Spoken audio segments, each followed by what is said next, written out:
نہیں کر رہا، لیکن نہیں دیکھیں اگر نہ بتایا جائے تب دھوکہ ہو جائے گا، تب بھی مسئلے مسائل ہیں شادی کے بعد کہ مجھے دھوکہ ہوا ہے، مجھے بتایا نہیں، بتائیے لڑائیاں ہیں، اور اگر پہلے بتا دیا جائے تو شادی نہیں ہے، تو اس سے مفہوم کا مطلب یہ نہیں کرتا ہے کہ شادی کا نہیں، یہ ایسی بات نہیں ہے. آپ بات یہ ہے کہ ترتیب سے چلیں، جو میں نے ترتیب آخر تجربہ ہے نا. یہ ترتیب بتائے گا تو دیکھیں گے ہاں کیا ہوتا ہے. اچھا، باقی کوئی رشتے ہوں تو ہمیں بتائے گا.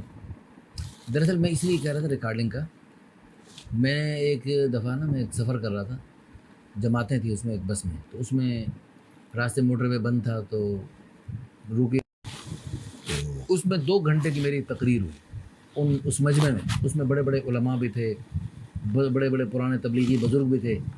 اس میں نے کھڑے ہو کر اسی موضوع پر 2 گھنٹے کی تقریر ہوئی.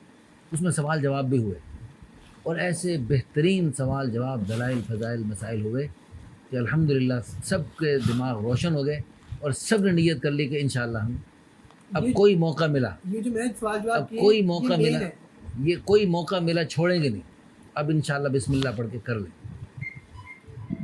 تو لیکن افسوس، صد افسوس کہ اس وقت مجھے ریکارڈنگ کا اتنا خیال نہیں آیا، اور لیکن مجھے اندازہ بھی نہیں تھا کہ اتنا زبردست اللہ کے فضل و کرم سے پروگرام ہو جائے گا، لیکن وہ ہو گیا. لیکن اب کاش کہ اس کی ریکارڈنگ ہو جاتی نا اس موضوع پر، وہ بڑی بہترین اس موضوع پر جامع قسم کا وہ بیان تھا. میں بھی اللہ کے راستے میں تھا، مجمع بھی سب اللہ کے راستے میں تھا، اور سب نے اخلاص کے ساتھ سوالات کیے. بعض کے اشکالات تھے کہ بھئی جو ہے نا یہ مسائل ہوتے ہیں.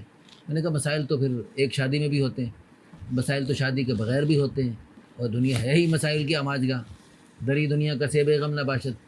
تو دنیا میں مسائل تو ہیں اور رہیں گے، لیکن یعنی زیادہ شادیوں میں جو مسائل ہیں اس پر ملے گے اجر، زیادہ شادیوں کے مسائل پر فضائل ہیں، زیادہ شادیوں کے مسائل کے فضائل ہیں. اور ایک شادی پر اکتفا کرنے یا بغیر شادی کے رہنے کے جو مسائل ہیں ان پر ڈنڈے پڑنے کا خطرہ ہے، ڈنڈے پڑنے کا خطرہ ہے. بغیر شادی والوں کو بھی ڈنڈے پڑنے کا خطرہ ہے کہ بھائی النکاح من سنتی، سنت سے اعراض کیوں کیا؟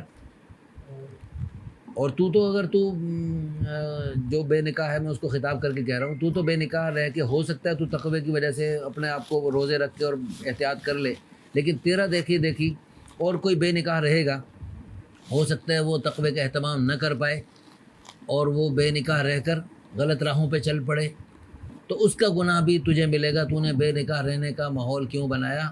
فمن رغب عن سنتی فلیس منی، میری سنت سے اعراض کرے گا وہ ہم میں سے ہے ہی نہیں. تو بے نکاح رہنا بھی برا، اور ایک پر اکتفا کرنا بھی جبکہ ضرورت شدیدہ ہو. اس کو اگر یعنی وسوسے آ رہے ہیں، غلط راستوں پہ چل رہا ہیں جی، اور خیالات کا زنا ہو رہا یا غلط راستوں پہ چل رہا، تو اس کے لیے بھی دوسری بات، جیسے پہلی شادی کرنا فرض ہے، بسا اوقات دوسری شادی کرنا بھی فرض ہے، تیسری شادی کرنا بھی فرض ہو جاتا ہے، چوتھی شادی کرنا بھی فرض ہوتا ہے. میرے پاس ایک بندہ ہے، کہتا ہے میری چوتھی، وہ اس نے ایک شادی تھی، بلکہ اس نے شروع سے فیصلہ کر رکھا تھا میں نے 4 شادیاں کرنی. وہ جو کرکٹ کھیلتے ہیں نا، وہ اس میں کیا اننگز کھیلنا، وہ کہتا ہے میں نے اللہ پاک نے 4 اننگز کھیلنے کا مجھے موقع اختیار دیا ہوا ہے، میں ایک کیوں کھیلوں بھائی؟ تو پہلے سے اس کا فیصلہ تھا اس نوجوانی میں، ابھی شادی سے پہلے، کہ میں نے 4 کھیلنی. تو اس کی سیال کوٹ کا بڑا فیکٹری اونر، اب اس کی پہلی شادی کے لیے اس کا رشتہ آیا جناب، بہت بڑے، جس نے موٹر وے بنائی بہت بڑی اس کی، تو بہت بڑے فن خاں کی بیٹی کا رشتہ آیا. اس نے انکار کر دیا، اس نے کہا میں نے ادھر نہیں کرنی، کیونکہ میں نے کرنی ہے 4، میں اگلی کی طرف بڑھوں گا تو یہ اس نے مجھے روکنا ہے، اور یہ بڑے فن خاں کی مشکل ہو جائے گی، تو اس لیے میں ادھر نہیں کروں. اس نے پھر کسی اور بھی اچھے گھر سے ہوئی، لیکن اتنے بڑی فن خاں نہیں تھی، لیکن اس نے بھی اپنے فن خانی دکھائی. جب اس نے کچھ شادی پہلی شادی کے کچھ عرصے بعد اگلی شادی کی طرف قدم بڑھایا، تو اس نے پھر اپنا شور مور مچایا، کیونکہ جو پہلی آتی ہے نا وہ کہتی ہے بس میں ہوں، میرے ہوتے ہوئے کون کوئی آ سکتا ہے، میں اکیلی قابض رہوں گی اس کی سارا جو کچھ ہے سب میرا ہے جی. تو اس نے کافی شور مچایا اور اس کو پھر عدالت تک میں گھسیٹا. اور اس سے پہلے محلے میں جب شور مچا، محلے کے اس کے پڑوسی اسی طرح مالدار، وہ بھی فیکٹری اونر، اس نے کہا یار تم نے کیا کام کیا ہے، پورے محلے میں شور مچا ہوا ہے، میری بیوی پریشان ہو رہی ہے، تیری بیوی کی دکھ سن کر وہ پریشان ہے، تو تم جو ہے نا اس کو کیا کرو، نہ کرو، ایسا نہ کرو، ہاں سکھ دو اس کو۔ اس نے کہا کہ اس نے کہتا ہے میں نے اس سے پوچھا کہ آپ یہ بتاؤ کہ آپ کی شادی تو ایک ہے، لیکن آپ کو جب بیوی کو مجبوری ہو، شرعی عذر ہو اور آپ کی طلب ہو تو پھر آپ کیا کرتے ہیں؟ اس نے کہا میری تو میری فیکٹری میں بہت ساری لڑکیاں کام کرتی ہیں، 20 گرل فرینڈ ہے میری، اور کوئی بھی مشکل نہیں، جب چاہوں میں کچھ کر لیتا ہوں، لیکن گھر کا ماحول تو خراب نہیں کرتا میں، تم نے تو گھر کا ماحول پورے محلے میں کوہرام مچوا دیے۔ یعنی یہ اس کو سمجھا رہا، لا حول ولا قوت الا باللہ العلی العظیم، یہ اس کو سمجھا رہا ہے۔ اور اس وقت یعنی پورے ہند و پاک میں یہی چل رہا ہے، یہ صرف ایک گھر کا واقعہ نہیں، اسی طرح چل رہا ہے۔ تو جو اپنے اس سمجھداری پر بلیاں پیشاب کریں، جو اس سمجھداری سے کام لیتے ہیں، وہ اس پر اکتفا کر رہے ہیں، یعنی ادھر ادھر منہ مارتے ہیں شیطانوں اور جانوروں کی طرح، اور جو ہے وہ حلال راستہ جو حضور صلی اللہ علیہ وسلم نے اختیار فرمایا اور خلفائے راشدین نے اختیار فرمایا، تمام صحابہ نے اختیار فرمایا، پوری دنیا کے مسلمان اب بھی اختیار کر رہے ہیں، اور جس کو اللہ نے فرمایا والذین هم لفروجهم حافظون الا علی ازواجهم او ما ملکت ایمانهم فانهم غیر ملومین، ان پر کوئی ملامت نہیں کر سکتا، لیکن یہ اس کو ملامت کر کے اس کو روک رہا۔ اس نے کہا کہ میں بدمزگی گھر میں پیدا کر رہا اور میں ادھر ادھر جا رہا ہوں، اور اس میں بڑا پتہ بھی نہیں چلتا، پرسکون طریقے سے زندگی بسر ہو رہی۔ تو اس نے پھر اس کو زنا کے نقصانات دنیا کے اور آخرت کے بتائے، اور اس کے خاندان میں بعض مالدار لوگ ہیں ایڈز میں مبتلا ہوئے، اور اس میں چھوٹے بچوں کو ایڈز ہو گیا۔ جب اس قسم کے خطرناک دنیا کے نقصانات اور آخرت کے نقصانات سنائے، اس کی پھر آنکھیں کھلیں، اور الحمدللہ اس نے پھر نکاح کیا اگلا، اور اس سے بھی بچے ہو گئے ماشاءاللہ۔ اور اس نے اس کو عدالت میں گھسیٹا، اور عدالت میں جب یہ گئی تو جج کے سامنے اس نے پوری تقریر کی، اور بس اب جج نے پکڑ لیا اس کو، بھئی کیا بات ہے، داڑھی تو ہے اس کی ماشاءاللہ۔ اس نے کہا کہ بھائی اللہ نے ایک بندے کو 4 روٹیوں کی بھوک رکھی ہو، اور میرے 1 روٹی سے پیٹ نہیں بھر رہا میں، تو میں اگلی روٹی کھانی ہے۔ اب حلال راستے سے اگر ہم اختیار کریں تو اس میں آپ عدالت میں گھسیٹتے ہیں، حرام راستوں پہ جائیں اس میں پولیس بلیک میل کرتی ہے، تو ہم کدھر جائیں؟ نہ حرام حلال کرنے دے رہے ہو، نہ حرام کی طرف آنے دے رہے ہو، تو کدھر جائیں ہم؟ بھوک رکھی اللہ نے زیادہ، اب کیا کریں، کچھ نہ کچھ تو کرنا ہے۔ تو الحمدللہ اس جج سمجھدار تھا، سلیم الطبع تھا، اس کو سمجھ آ گئی۔ اس نے کہا ٹھیک، اس نے اس کو فارغ کیا لڑکی کو، اور اس سے پوچھا بھائی بتا تو کیسے کر رہا ہے، میں نے بھی کرنی، اور جج بھی تیار ہو گیا ماشاءاللہ، جج بھی تیار ہو گیا۔ اور یہ لڑکا جو تھا یہ انگلینڈ میں پڑھتا تھا، اور یہ کہتا ہے میرے پاس کئی دفعہ میرے کمرے میں لڑکیاں آئیں اور انہوں نے دعوت گناہ دی اور میں نے ان کو ٹھکرایا۔ اب اس کا کاروبار ہے انگلینڈ میں، لندن وغیرہ میں، کہتے ہیں میں وہاں جاتا ہوں تو میرے پاس، کہتا ہے میں بھی گیا تو میں گاڑی میں بیٹھا تو میرے پاس لڑکی آئی بڑی خوبصورت، اس نے کہا مجھے بھوک لگی ہے، اس نے اس کو کہا یہ لو بہن جاؤ کچھ کھا لو۔ اس نے کہا میں ویسے نہیں کھانا چاہتی، آپ کوئی ایسی بات نہیں، آپ میرے ساتھ جا سکتے ہیں کہیں، مجھے لے جا سکتے ہیں کہیں، اور میں یعنی آپ کی داڑھی پر مجھے کوئی اعتراض نہیں، آپ داڑھی کے باوجود مجھے لے جا سکتے ہیں۔ اس نے کہا میرا ایسا کوئی چکر نہیں، میرے پاس الحمدللہ 3 موجود ہیں، میری 3 موجود ہیں، اس لیے مجھے آپ کی کوئی ضرورت نہیں، آپ مہربانی فرما کے بس یہ لے جائیں اور کھائیں اور اللہ سے ڈریں۔ اس کو اس نے ٹھکرایا۔ اچھا، اس ٹھکرانے کی برکت سے، یعنی شادی سے پہلے بھی ٹھکرایا اور اب تک ٹھکرا رہا ہے، یعنی گناہ سے۔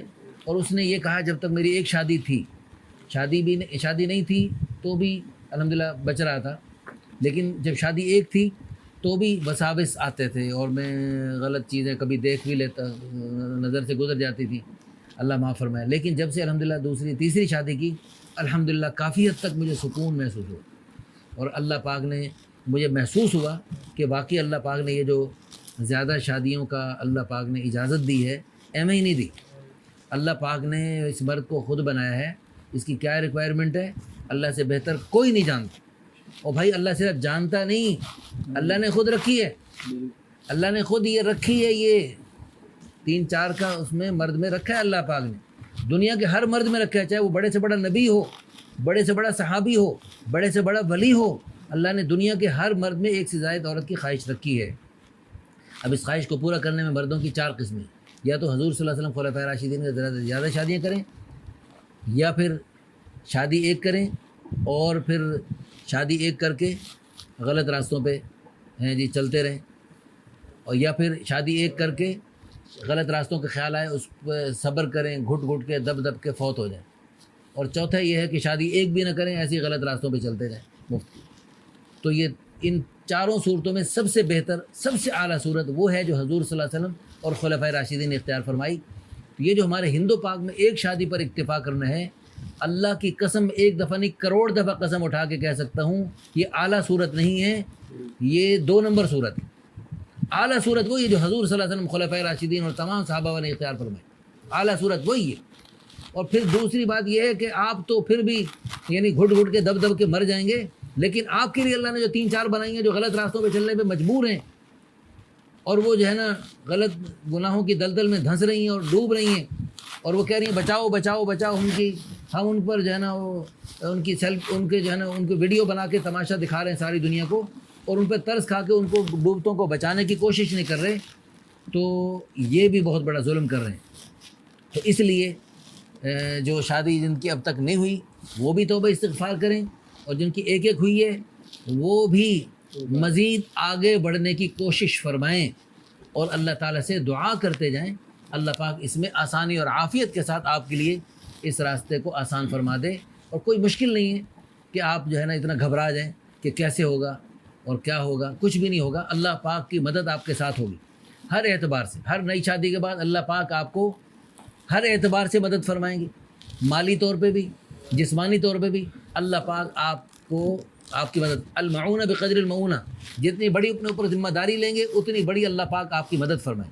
اب دیکھیں کچھ عرصہ پہلے آپ یہاں اس سیٹ پہ نہیں تھے، آپ سوچ بھی نہیں سکتے یار اتنی بڑی ذمہ داری میں کیسے سنبھالوں گا، سوچ سکتے تھے.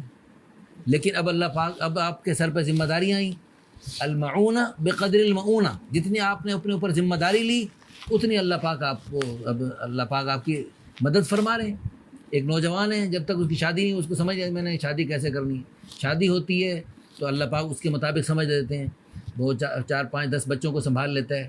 پھر اس کی وہ بڑا ہو جاتا ہے، اس کے بچے بڑے ہوتے ہیں، وہ بچوں کی شادی کا دادا نانا بن جاتا ہے. تو اللہ پاک اس کے اعتبار سے اس کو سمجھ بوجھ عطا فرماتے ہیں، اس کو صلاحیت دے دیتے ہیں، اس کی مدد نصرت فرماتے ہیں. تو اسی طرح ہر اعتبار سے اللہ مدد فرماتے ہیں. ہمیں جب سے شیطان فقر سے ڈراتا ہے، پتہ نہیں ہم بھوکے مر جائیں گے، زیادہ شادی ہوں گی، بچے کہاں سے کھائیں گے، بیویاں کہاں سے کھائیں گی. اللہ کی قسم کروڑ دفعہ قسم اٹھا کے کہہ سکتا ہوں ان اللہ اللہ